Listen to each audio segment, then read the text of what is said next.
What's up guys, Trilogy Effect today. We're going to be talking about the best starter in Pokemon X and Y. I'm recently restarting this game, so I figured I'd go ahead and do this video. I already have a best starter Pokemon in Sword and Shield. I'll link that up below. Up or below? It's going to be up and below, so you can check that out. I also have a theoretical best starter Pokemon in Pokemon Legends Arceus, because we know what the 3 starter Pokemon are. I just don't know if they're going to tweak the base stats, because sometimes they do that in generations. Of course, they could have like an ancestral form or something like that. So this is just based off of the base stats of the Pokemon information that we have so far. So I have best starter for Pokemon Arceus, and then I also have best starter Pokemon for this video. This video is going to be a little bit different than the other starter videos I've done, just because Pokemon X and Y is really cool. I really like how many Pokemon they give you. So you're going to get your original 3 starter Pokemon. You're going to get Froakie, Fennekin, and then you're going to get Chespin, the grass type. On top of that, you're also going to get the Generation 1 starters. So you're going to get Charmander, Bulbasaur. You're also going to get, what's the third one? Squirtle. So you're going to get those 3 Pokemon. On top of that, you can also get the fossil Pokemon. They're going to give you Tyrantrum and Aurorus. You're going to get so you're getting 3 Pokemon just handed to you. And you really don't have to do anything to get these Pokemon. They're pretty much just given to you. I mean, obviously your original starter, you start, and then after the first gym, you'll get the second pair of starter. So I'm just going to have kind of a build-up. This isn't going to be the best team for Kalos, but just off of these 3 categories, I'm going to give you my suggestions on what I think you should get if you want to get set up with the most optimal. So this isn't going to be really flavor. It's just going to be based off of the stats and the things that I look at when I build my team. So starting off, we're going to have Froakie. Froakie is going to have a 314 base stat, and that's going to be the highest base stat out of the 3 starters. So Chespin's going to have a 313, so it's just a little bit lower. And then Fennekin's going to have the lowest. Just for reference, Froakie is the water type, Chespin is the grass, and Fennekin is the fire. And then Fennekin is going to have the lowest base stat, not by much. They're going to be looking at 307, so it's not too drastic of a difference, but they are going to have the lowest stat rate starting off. One thing about X and Y is you're going to start off, when you leave your village, you're going to leave the fort, into that forest. I forget the name, it starts with an S. And you're going to be able to find those monkeys. There's the fire monkey, the grass monkey, and the water monkey. And you can catch all 3 of these and get 2 of them. So if you get Fennekin, get the water one and get the grass one, and you can really even out your team. Pokemon X and Y, just, I don't remember I don't think, like I said, I'm still in the beginning of the game, so I can't remember if they do experience share, but it just seems a little easy on how many Pokemon you can just get. Like, you can just catch those monkeys, and they're really good, and they can be really easily evolved with a Fire Stone, the Water Stone, and the Grass. One thing that I like to look at when looking at my starter Pokemon, speed is really important to me. So if you played Pokemon for a while, based off of speed, you already might know what I think is the best Pokemon. But speed is really important, attack is really important, and HP. So what I like to do if I'm being statistical, sometimes I like to just play the game. I mean, when I first started playing Pokemon, I never really looked at the statistics. I just picked Pokemon that I liked and did a really good job, you know? And then sometimes I would just go off of whatever was a higher level. Nowadays, I do play a little more statistical than I used to do, but those are the 3 statistics that I really pay attention to. So with that said, we're going to have Froakie with a 168. So once again, Froakie has the highest stats. So if I add Froakie's HP, this is their base HP, base attack, and base speed, Froakie has a 168. Next up, we're going to have Chespin, which is a 155. Not too far behind. Chespin is really good for a grass starter. Usually, in my opinion, the grass starter is the lowest tier that I go through. It's usually fire, but sometimes I'll do water. Like when I just replayed Sword and Shield, I used a water. But the first time I definitely used Cinderace, because Cinderace is pretty cool. Fire is usually predominantly the best starter. Based off of the designs, I really liked Cinderace the best. I didn't like Rillaboom, the drum ape. I didn't like that. And I didn't like the sniper, Inteleon or whatever. I didn't really like his design either. To be fair, Cinderace's design isn't too strong either, in my opinion. But best of all, 3 evils basically. And then at the bottom, we're gonna have a 145 on Fennekin. So it's really weird having a fire Pokemon not be the strongest. But in this instance, at the beginning at least, Fennekin is not going to be the best starter. You're gonna wanna go with Froakie. Next, we're gonna look at their final forms for late game. In the late game, they're gonna be evolved. You're gonna have 530, 530, and 534. 534 is going to be for the evolved form of Fennekin. So Fennekin does eventually though evolve to Delphox. Delphox has the highest base stats out of all 3 of these Pokemon. So they really do catch up eventually, but it's just a barely increase. So you're gonna be looking at 530.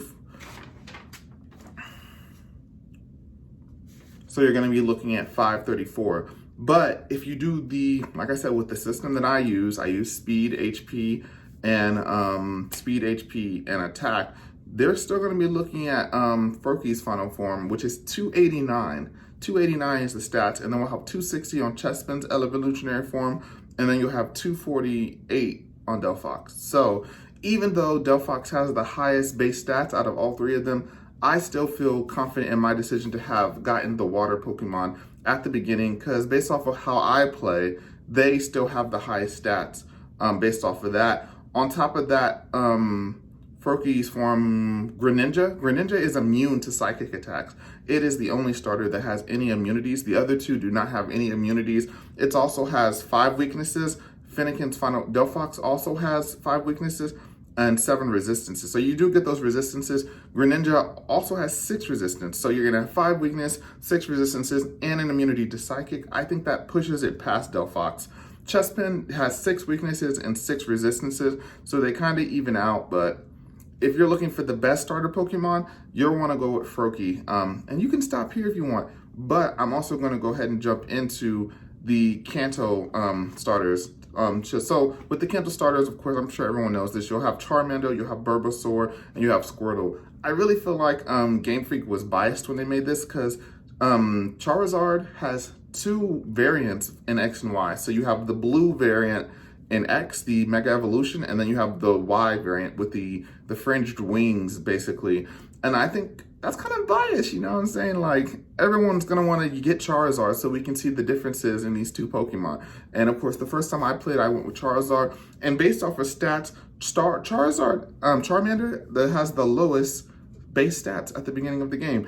Charmander has 308, Bulbasaur has 318, and then Squirtle's gonna have 314. One thing I do want to say, Wartortle, Squirtle's form before they evolve into Blastoise, I love Wartortle.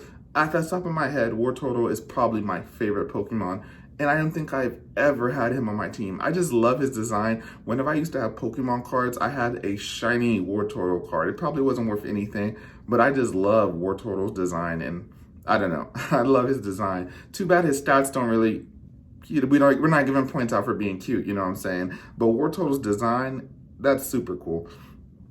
Using the system that I do when I add the points up and everything, Charmander has a 156. So the fire Pokemons, they really focus on HP, speed, and attack, and that's why you probably usually lean towards them. So he has a 156, Bulbasaur has a 139, and then Squirtle has a 135 at the bottom. Oof, it's rough out here. Next up, at their final forms, we're gonna have Bulbasaur's final form, we're going to have Blastoise, and then we're going to have Charizard. We're looking at 534 for Charizard. We're looking at 524 for Bulbasaur's final form, and then we're looking at 530 for Squirtle. So Blastoise does catch up a little bit, and if we do the math for the system that I have in place on how I determine which ones to go with, you're going to have 262 on Charmander, you're going to have 260 on Bulbasaur, and you're going to have 240 on Blastoise. Come on. I know Blastoise probably is more of a defensive character. He looks like a tank, you know? He literally looks like a tank. So, but I love Wartortle's design. He's probably the only Pokemon that I would choose not to evolve. That's not an EV where I'm trying to do something special, you know what I'm saying? So he's probably the only one who's special like that to me. but Charizard is definitely the best starter to go with. So you're going to want to get your Greninja and you're going to want to get your Charizard. You're going to have two good water. You're going to have a good water and you're going to have a good fire. And that's two great additions to your team right there. On top of that, Charizard is also immune to ground attacks. That's pretty cool, having an immunity to ground and psychic. So you don't have to worry about those typings with these two team members on here. One thing you will have to worry about with Charizard is he has a 4-time weakness to rock. So if you run into a rock Pokemon, get that guy out of there, because 4-time weakness is horrible. He has 3 weaknesses on top of that, and then 6 resistances. So it's not too bad as long as you keep him away from rock Pokemon. Bulbasaur's final form is going to have 5 resistances and 4 weaknesses. So he actually is positive right there if you think about it like that. And then Blastoise actually has 2 weaknesses and 4 resistances. So he's really more for a defensive player. If you think about it, he has very few weaknesses. He's not super fast, but he has 4 resistances. So he's really good for holding down the fort. And so that's pretty much it. So we're looking at Froakie and we're looking at Charmander. Finally, we're going to look at Tyrantrum and Aurorus because they are pretty much just handed to you. You don't really have to do much to get these. And so Aurorus is going to be an ice Pokemon. I believe they're ice rock. And then Tyrantrum is rock dark, I believe. And the ice on Aurorus really hurts it. It gives Aurorus a 4-time weakness to steel and a 4 times weakness to fighting. I'm not even going to go over this Pokemon's stats, even though the design is super cool. Between the two of them, just go with Tyrantrum if you have to use them. Me personally, I probably would just keep them on my team till I can replace them, but I definitely wouldn't carry them throughout the whole game because their stats really just aren't that great. Tyrantrum has a 521 base stats. So does Aurorus, but these weaknesses, this 4-time to steel and the 4-time to fighting really bring them down. With the system that I use, with the point system, Tyrantrum has 274 on top of that, so that's way better than the 258 that Aurorus has. So that's just me personally. I know you have to evolve them. They start at Amora and then the